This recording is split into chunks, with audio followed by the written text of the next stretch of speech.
जिसमें आपको pronto plus model हो गया, जॉय मॉडल हो गया और इवियन का N7 मॉडल, और अभी हमारे पास अपकमिंग जो मॉडल है वो फ्लोरा मॉडल भी आने वाला है, जो कि काफ़ी टाइम से हमारे पास स्टॉक में मौजूद नहीं था।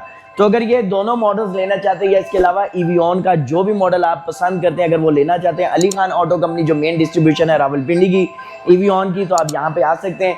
0315550747 हमारा कॉल व्हाट्सएप नंबर है, इधर आके आप इसकी फ्री टेस्ट राइड भी हासिल कर सकते हैं। और एक मेन बात मैं आपको बताता चलूँ, 11/11 की ऑफर जो कि हमारी 2 से 3 दिन वैलिड रहने वाली है, उस पे आके इन पे कुछ डिस्काउंट्स और गिफ्ट्स भी आप हासिल कर सकते हैं। मजीद अगर आप इंस्टॉलमेंट पे लेना चाहते हैं तो आपको बेस्ट प्राइस पे ये मॉडल्स भी मिल जाएंगे।